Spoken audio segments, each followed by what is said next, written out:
আসসালামু আলাইকুম দর্শক, কে বলছেন, কোথা থেকে বলছেন? আসসালামু আলাইকুম, আমি কুমিল্লা থেকে বলতেছি। আমি লতিফা। জি।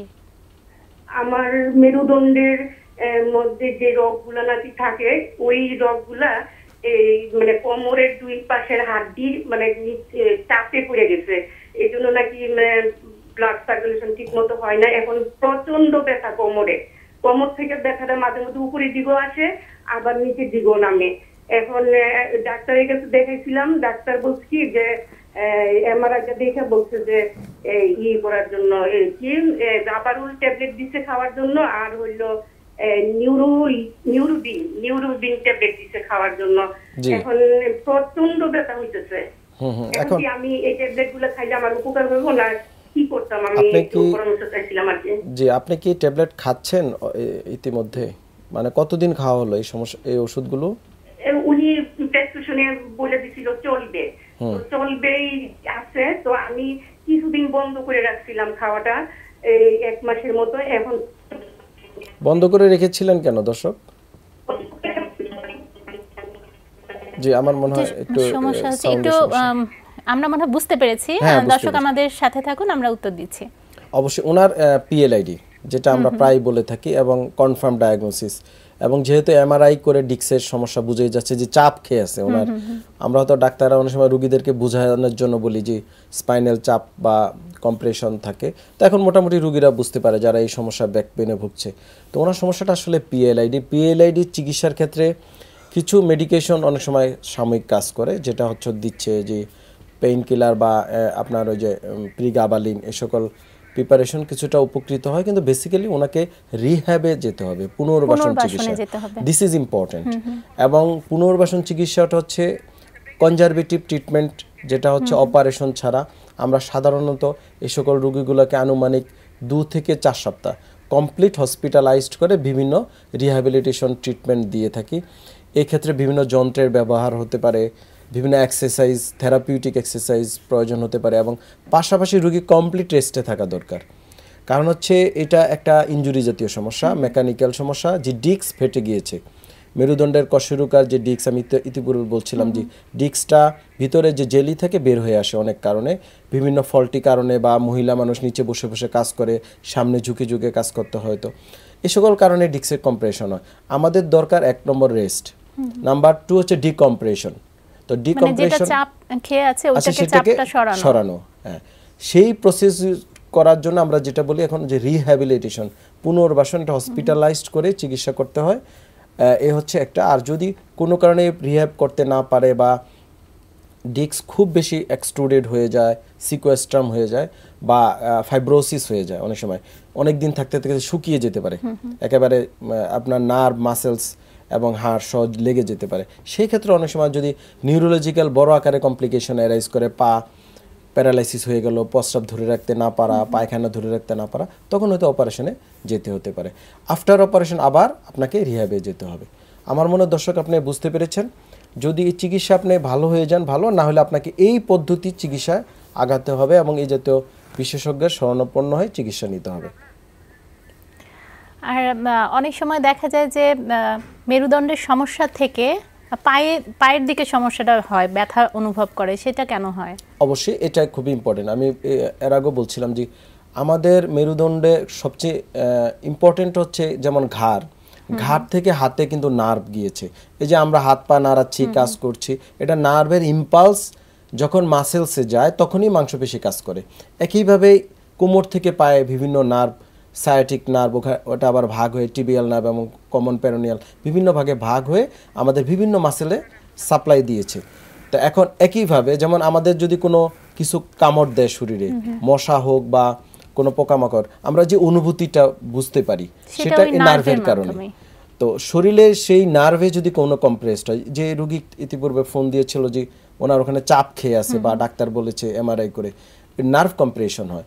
যখন নার্ভ কম্প্রেশন হয়, নার্ভটা যেই শরীরে যে অংশে সাপ্লাই দিয়েছে, যদি কোমরে কম্প্রেসড হয়, কোমরে যদি রাইট রুটে কম্প্রেশন হয়, সেটা হয়তো ডান পায়ে দিকে রেফার্ড পেইন হবে, এবং পা রুগীর কাছে মনে হবে সমস্যাটা আসলে পায়ে। বেসিক্যালি আমরা যারা এই রুগী নিয়ে কাজ করি, বাত ব্যথা বা মেরুদণ্ডের ব্যাক পেইন নিয়ে কাজ করে আমরা বুঝতে পারি যে আসলে সমস্যাটা তার কোথায়। মানে মেরুদণ্ড থেকে পায়ের দিকে যেমন ব্যথা হতে পারে, মেরুদণ্ডের সমস্যা থেকে আবার হাতেও হতে পারে। হ্যাঁ অবশ্যই, সেটা ঘাট থেকে হাতে হতে পারে, আবার ভাইস ভার্সা হতে পারে। অনেক সময় কোমরের সমস্যা পিঠের দিকে উঠতে পারে, উপরের দিকে উঠতে পারে, মানে আপ টু ঘাড় পর্যন্ত চলে আসতে পারে। অনেক সময় রুগী আমাদের কাছে মাথা ব্যথা নিয়ে আসে, মাথার পিছনে ব্যথা বারবার বলছে, হয়তো মাথার এমআরআই সিটি স্ক্যান করা হয়েছে, কিছু পাওয়া যাচ্ছে না, নিউরোলজিস্ট দেখানো হয়েছে, কিছুই পাওয়া যাচ্ছে না, আসলে সমস্যা ঘাড়ে। তো এই থেকেও কিন্তু হতে পারে, মানে এই যে মেরুদণ্ড থেকে এবং ঘাড়ের সমস্যা থেকে, মানে সার্ভাইকাল রিজিয়নে ঘাড়ে যে মেরুদণ্ড যে বোনসগুলো আছে সেটা থেকে যে হতে পারে, এটা সম্পর্কে আমরা জানবো একটা ফোন নিয়ে এসে। হ্যালো, আসসালামু আলাইকুম দর্শক, কে বলছেন, কোথা থেকে বলছেন? ওয়ালাইকুম সালাম। জি ওয়ালাইকুম সালাম। জি মাসুম সাহেব, আপনার প্রশ্ন বলুন।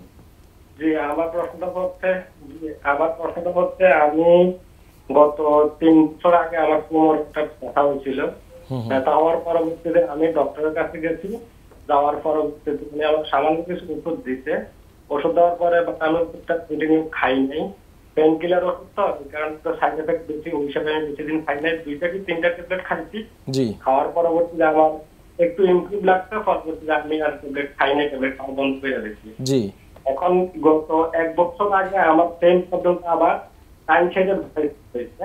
হওয়ার পরবর্তীতে আমি ডাক্তারের কাছে গেছি, সেই উনি আমার আবার একটা ইনসুলিন দিয়েছে।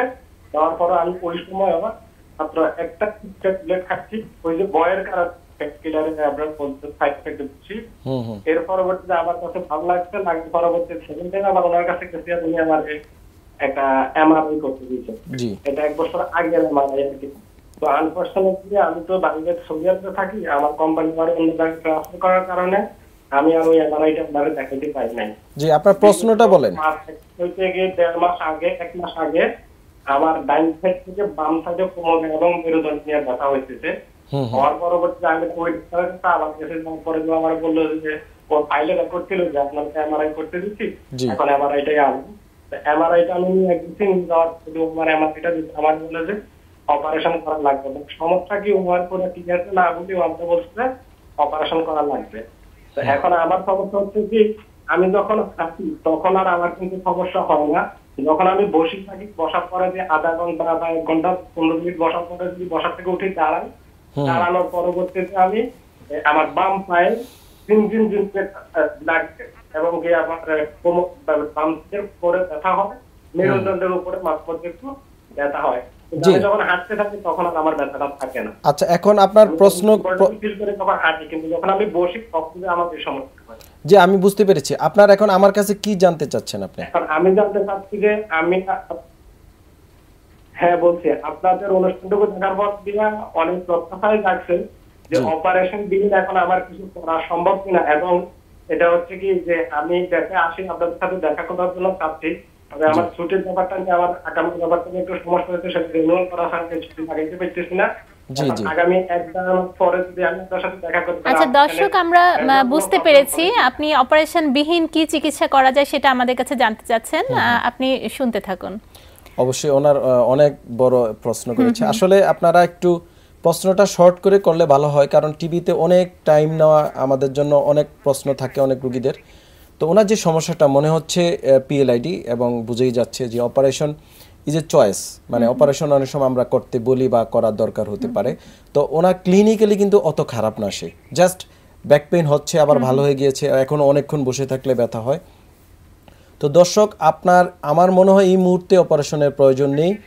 আপনি ওখানে যেহেতু বাহিরে আছেন, এখন চিকিৎসা নেওয়া আপনার জন্য একটু কষ্টকর, আপনি ওখানে কিছু কোমরের বেল্ট কিনতে পাওয়া যায় ডাক্তার সাহেবের কাছে অথবা ফার্মেসিতে গিয়ে, ওই বেল্টগুলো আপাতত ব্যবহার করুন। দেশে আসলে অবশ্যই আমাদের সাথে যোগাযোগ করে। বলছিলাম যে মাথার পিছনে উঠতে পারে, অনেক সময় পেটে আসতে পারে, তল পেটে আসতে পারে, ইভেন কি আমি প্রায় এই জাতীয় রুগী পাই যে বুকে ব্যথা নিয়ে আসে, যে বিভিন্ন হার্টের টেস্ট হতে, বিভিন্ন ইকোকার্ডিওগ্রাফি, ইসিজি বা ইটিটি এবং বিভিন্ন ব্লাড টেস্ট করার পর, কার্ডিওলজিস্ট দেখানোর পরও যে হার্টের কোনো সমস্যা নেই, তারপরেও বুকের ব্যথা যাচ্ছে না।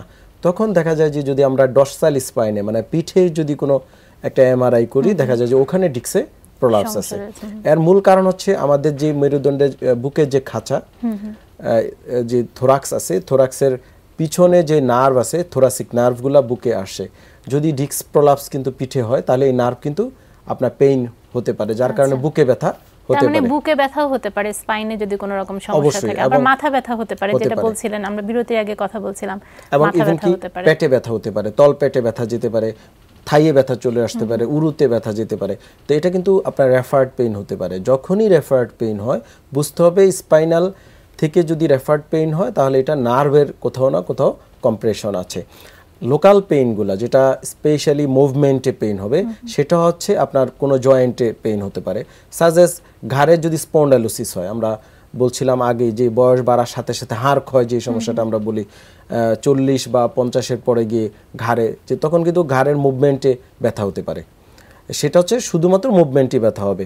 এবং এই স্পন্ডালোসিস অথবা অন্যান্য যে আর্থ্রাইটিসগুলো আছে আপনার সেক্ষেত্রে কিন্তু মেরুদণ্ডে মুভমেন্টে ব্যথা হবে। রুগী যখন সামনে ঝুঁকবে তখন ব্যথা হতে পারে, পিছনে যাবে ব্যথা হতে পারে, যা পাশে ঘোরাতে গেলে ঘাড় তখন ব্যথা হতে পারে, সেটা হচ্ছে আপনার জয়েন্টের ব্যথা বা হার্ট টিস্যুতে ব্যথা হতে পারে। কিন্তু যখনই কম্প্রেশন থাকবে কোনো নার্ভে তখন কিন্তু রেফার্ড পেইন হবে, মানে ব্যথাটা যে ওই জায়গায় থাকবে তা কিন্তু না, সেটা পায়ে চলে যেতে পারে, হাতে চলে যেতে পারে, পেটে আসতে পারে, বুকে যেতে পারে, এমনকি মাথার পিছনে যেতে পারে।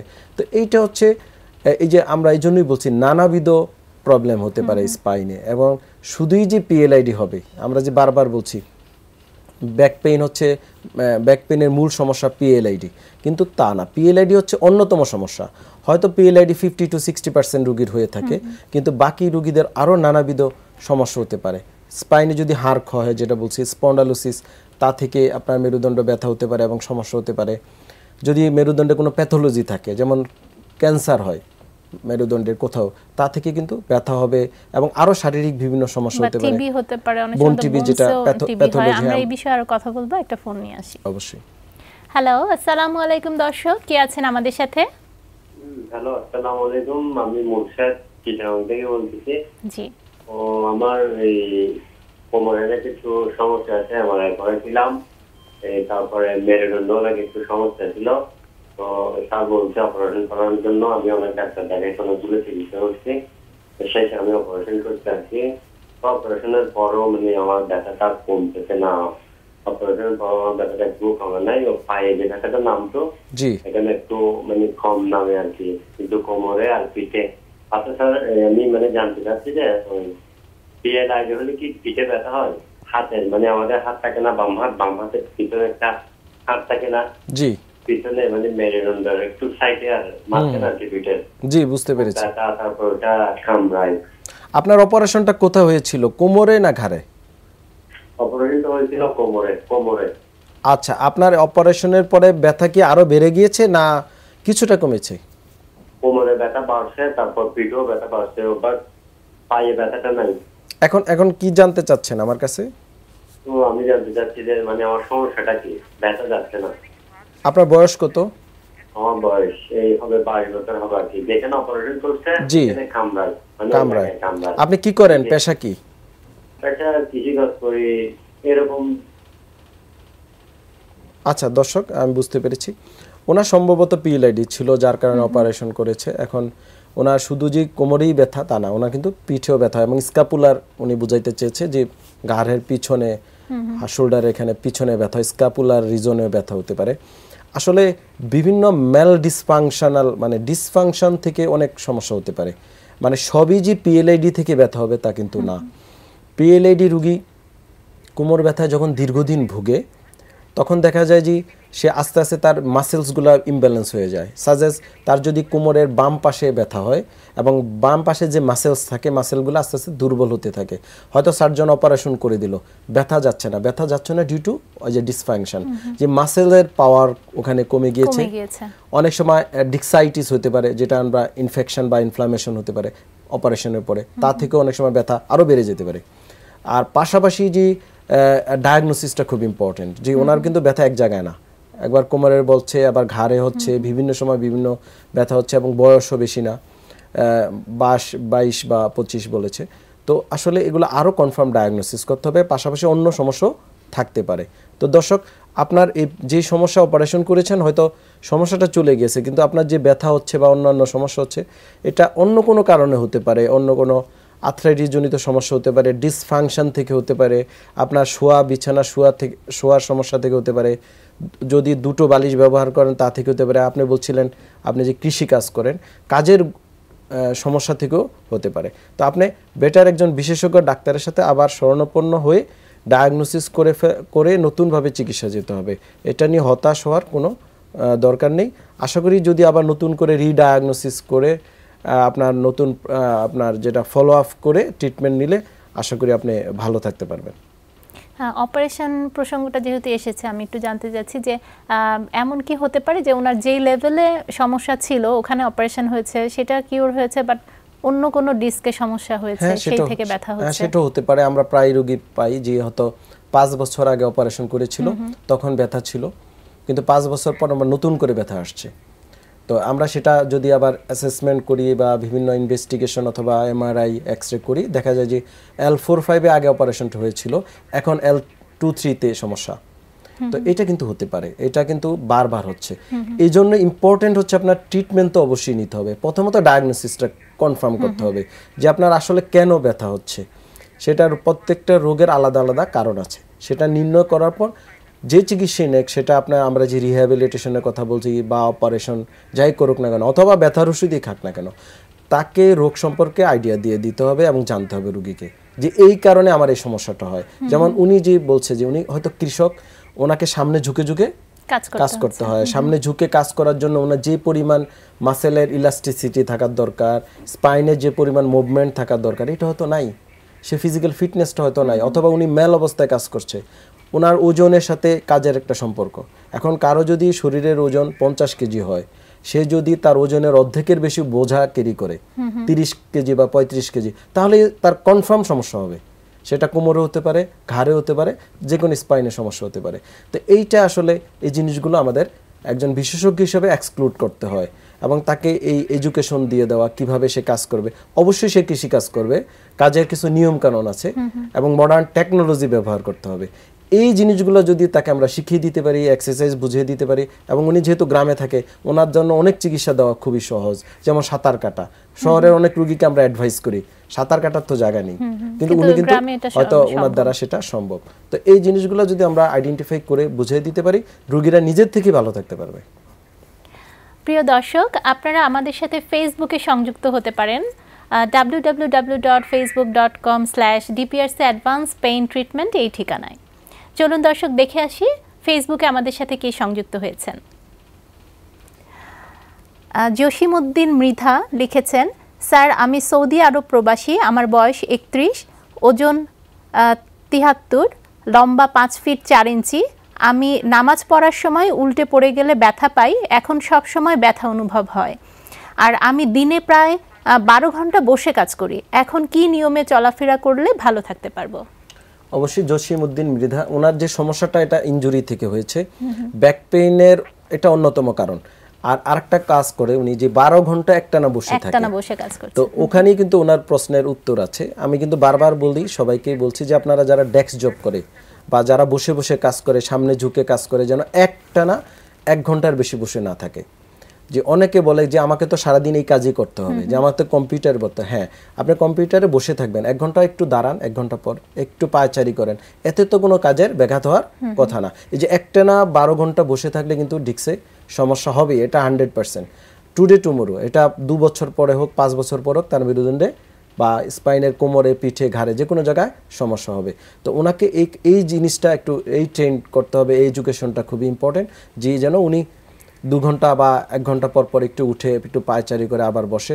আর ইনজুরি থেকে অনেক কারণে মেরুদণ্ডের সমস্যা হতে পারে, সেই জন্য কিছু টেস্ট করা দরকার। প্রয়োজনে একজন বিশেষজ্ঞের শরণাপন্ন হয়ে এমআরআই করলে খুব সহজেই ডায়াগনোসিসটা করা যায়।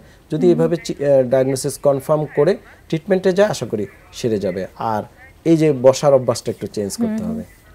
আর অনেক সময় এরকম একজনের আমি দেখেছি, পরিচিত একজন, যে ইনজুরি হয়ে, কোমরে ইনজুরি হয়ে তার লাস্ট সেগমেন্ট অফ স্পাইনে একটা ড্যামেজ হয় এবং সে কোনোভাবেই বসতেই পারতো না, এবং ডাক্তার দেখানোর পরে দেখা গেছে যে 2 মাস থেকে 3 মাস লেগেছে তার এটা ভালো হতে।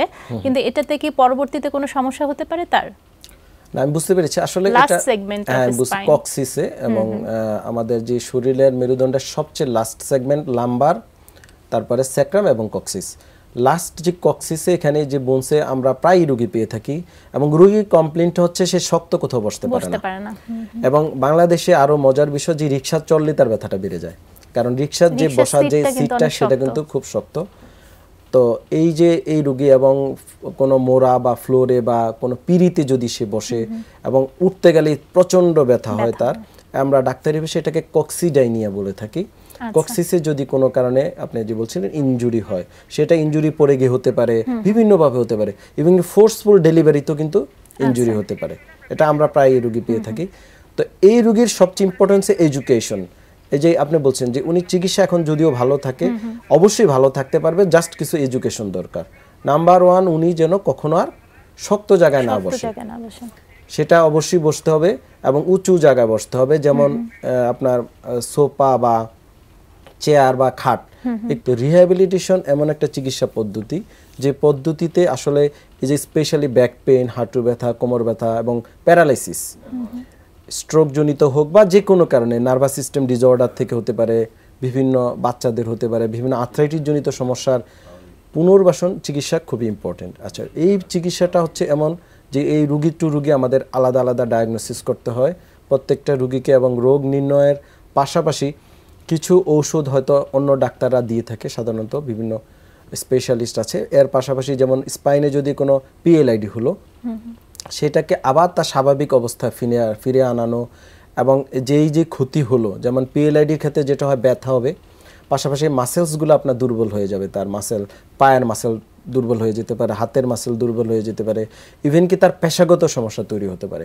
মানে সে যদি ডেস্ক জব ওয়ার্কার হয়, সে আর গিয়ে কাজ করতে পারবে না, অথবা তার দেখা যাবে সে দাঁড়িয়ে থাকতে তার কষ্ট হয়, বসে থাকতে সমস্যা হয়।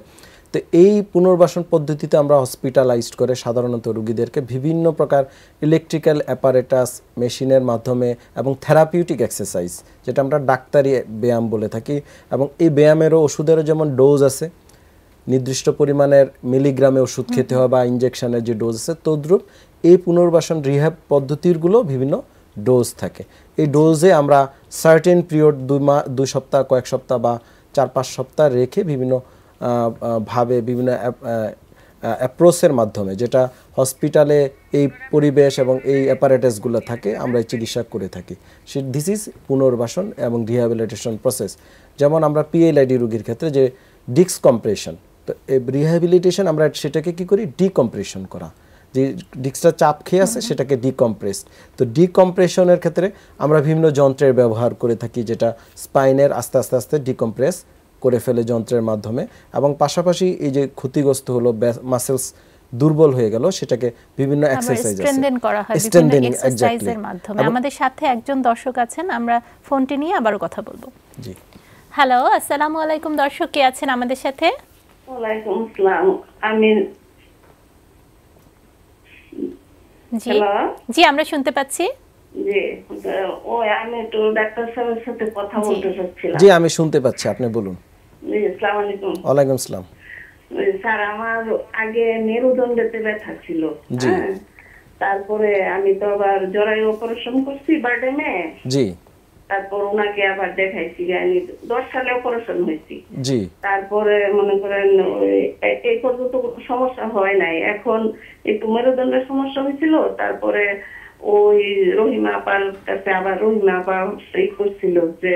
দর্শক, আপনি একটু সংক্ষেপে আপনার সমস্যার কথাটি বলুন। আপনার এখনকার সমস্যাটা বলে ফেলুন আমাকে, যে ফোন সমস্যাটা, এই সমস্যাটা কি উরুতে, এখন ডাইন পায়ের উরুতে হয়েছিল, এখন ডাইন পাটা ভালো হয়েছে, এখন ডাইন পায়ের উরুতে এই ব্যথাটার এই যে ইগুলি আছে না, বেনগুলি, ওইগুলি আপনার হয়ে গেছে, নীল হয়ে গেছে। জি, নীল হয়ে গেছে। এখন আজকে অনেক ব্যথা, সেক দিতেছি, ডাক্তার বলছে সেক দিতেছে, এখন আর আমি কি করতে পারি? আচ্ছা, আপনার এই এখন বাম পায়ের উরুতে ব্যথা, ঠিক না? আচ্ছা, এই বাম পায়ের উরু ছাড়া আর কোথাও শরীরের অন্য জোড়ায় বা কোথাও ব্যথা আছে পাশাপাশি? হাঁটুতে আছে। হাঁটুতে আছে। আপনার বয়স কত? বয়স 46। আচ্ছা, ধন্যবাদ, আমি উত্তর দিচ্ছি আপনার।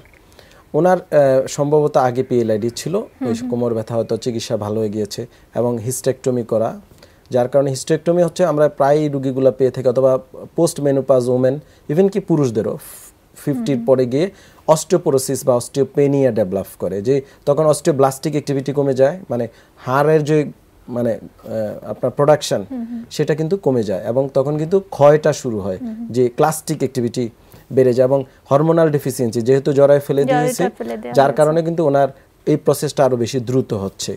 তো এখন যাই কিছু হোক না কেন দর্শক, আপনার যেহেতু সমস্যা আবার এখন বাম পায়ে আসছে, আপনি কোমরে একটা এমআরআই করে ফেলুন ডাক্তার সাহেবকে বলে।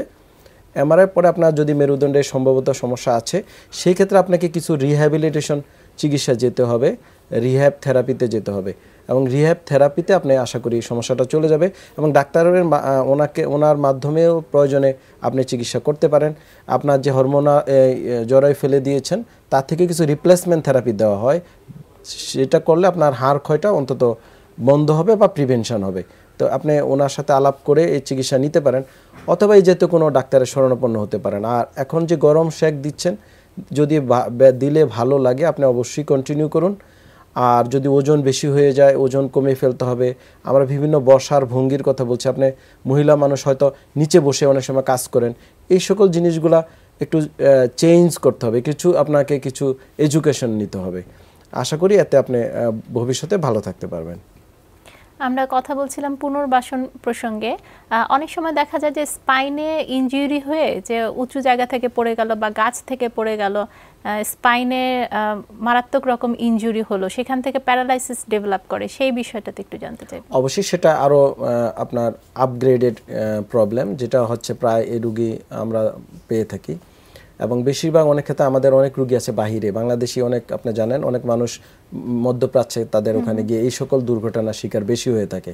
ওখানে অনেক পরিশ্রমিক, অনেক বেশি হার্ড ওয়ার্ক করতে হয় বা ফল্টি টেকনিকের কারণে দেখা যায় যে ইনজুরি হয় স্পাইনে। সাধারণত যদি ঘাড়ের মানে ইনজুরি হয় তাহলে মারাত্মক ইনজুরি হতে পারে, সে অনেক সময় রোগী মারাও যেতে পারে। অনেক সময় যদি বেঁচে থাকে সেটা কোয়াড্রিপ্যারেসিস, 4 হাত পা প্যারালাইসিস হয়ে যেতে পারে। পিঠে যদি হয়, পিঠে যেখানে ইনজুরিটা হলো তার থেকে নিচের অংশে প্যারালাইসিস হয় সাধারণত। তো সেই ক্ষেত্রে অ্যাকর্ডিং টু আপনার ইনজুরি এমআরআই বা এক্সরে করার পর যদি প্রয়োজন হয় সার্জারি প্রয়োজন হতে পারে। সার্জারি করে সেখানে কম্প্রেশন থাকলে রিকম্প্রেস করে দেওয়া এবং দেন রিহ্যাবিলিটেশনে আপনাকে চিকিৎসা যেতে হবে। এবং এই রোগীগুলো আনুমানিক কয়েক মাস কিন্তু হসপিটালে রাখতে হয়, আনুমানিক ধরে রাখেন 5-6 মাস, ইভেন কি 1 বছরও সময় লেগে যেতে পারে। বিভিন্ন পদ্ধতির মাধ্যমে আমরা পেশাগত দক্ষতার মাধ্যমে বিভিন্ন এক্সারসাইজ, বিভিন্ন স্প্লিন্টিং আমরা বিভিন্ন করে থাকি, যেমন বিভিন্ন প্রস্থেসিস বা আর্টিফিশিয়াল ডিভাইস, এই সকল বিভিন্ন অ্যাপারেটাস, এগুলোর মাধ্যমে আমরা আস্তে আস্তে দেখা যায় তার মানে এই সম্পর্কে যদি একটু দুই একটা উদাহরণ দিতেন যে কি ধরনের প্রস্থেসিস বা অস্থেসিস। যেমন যদি কারো নিচের অংশ প্যারালাইসিস হয়ে গেল, যেটা আমরা প্যারাপ্লেজিয়া বলে থাকি, 2 পা প্যারালাইসিস, কোমর হয়তো কোথাও কোনো ভেঙে গিয়েছে যার কারণে এই সমস্যাটা হলো, তখন আমরা এই রোগীগুলোকে একটা হচ্ছে তার যে অংশটা প্যারালাইসিস সেখানে কিন্তু সে কোনো মুভমেন্ট করতে পারে না। তো মুভমেন্ট না করার কারণে দেখা যায় যে তার ওই অংশটা শুকিয়ে যেতে পারে, মাসেলস, রক্ত চলাচল বন্ধ হয়ে যেতে পারে, নিউট্রিশনাল সমস্যাতে মাসেলসগুলো শুকিয়ে যেতে পারে। আমরা বিভিন্ন এক্সারসাইজ করিয়ে থাকি যেন তার এটা মেনটেন হয় এবং পাশাপাশি তার এই যে নিচের অংশটা যে সে সাপোর্ট নিতে পারে না, সে মাসেলগুলোকে এবং পাকে সাপোর্ট নেওয়ার জন্য আমরা বিভিন্ন আপনার অর্থোসিস আছে যেগুলো আমরা ব্যবহার করে থাকি। বিভিন্ন গেট বা দাঁড়ানো স্ট্যান্ডিং ফ্রেম থাকে, এগুলো আসলে আমাদের সাথে সাপোর্ট দেয়। এটা আসলে অ্যানাদার সাবজেক্ট, এটা রিহ্যাবিলিটেশন একটা অংশ।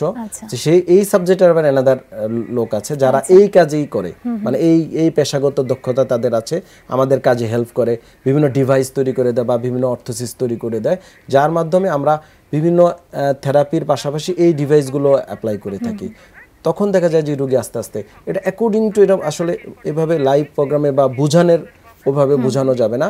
যখন এই সমস্যাগুলো হয়, এগুলো হসপিটালাইজড করে এই চিকিৎসা যদি দিতে থাকে, অবশ্যই রোগী কোনো না কোনোভাবে পুনর্বাসিত হবে।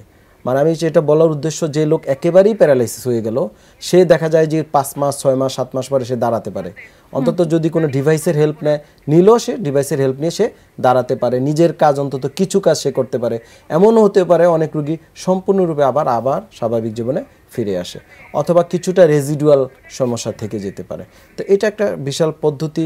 এক্ষেত্রে অনেক আপনার মানে এই যে অর্থোসিস প্রস্থোসিস যেটা আপনি বললেন, এটাও একটা মানে বড় একটা সাবজেক্ট। হ্যাঁ, এবং এই সাবজেক্টও কিন্তু ডেভেলপ করছে তার মতো করে ডে বাই ডে। কারণ অর্থোসিস এবং প্রস্থেসিসের যে ব্যাপারটা আছে, যেমন আমরা যদি প্রস্থেসিস ইউজ করা হয় কখন, যদি কোনো কারণে শরীরের অঙ্গহানি হয়, যে একটা পা কেটে ফেললো, তো একটা পা কাটার কারণে সে কিন্তু আর আরেক পা দিয়ে স্বাভাবিক হাঁটতে পারবে না, তখন একটা অ্যানাদার প্রস্থেসিস দেওয়া হয় আরেক পায়ের জন্য, সেইটাকে আবার ট্রেন করতে হয়। এবং প্রস্থেসিসেও বিভিন্ন ক্যাটাগরি আছে, উন্নত বিশ্বে এখন অনেক অত্যাধুনিক প্রস্থেসিস তৈরি হয়, যেটা অনেকে বুঝবেই না যে শরীরে পা নেই, সে স্বাভাবিক হাঁটা চলাফেরা সব করতে পারে, কিন্তু সেটাকে আবার আমাদের এই রিহ্যাবিলিটেশন প্রসেসের মাধ্যমে রোগীকে ট্রেন করে দিতে হয় যে সে পাটা কিভাবে ব্যবহার করবে। এই পাটা ব্যবহারের কারণে তার কিছু ইনজুরি হতে পারে, ইনফেকশন হতে পারে, শারীরিক বিভিন্ন সমস্যা হতে পারে, সেটা কিভাবে ওভারকাম হবে, ব্যথা হলে কি করবে। তো এগুলো আসলে আমরা প্রত্যেকটা রোগীকে আলাদা আলাদাভাবে এবং সুপার স্পেশালাইজেশন এবং একটা সুপার স্পেশালাইজড হসপিটাল এবং ডাক্তাররাই এই কাজগুলো আসলে করে থাকে, যারা এই কাজ নিয়ে আমরা কাজ করে থাকি।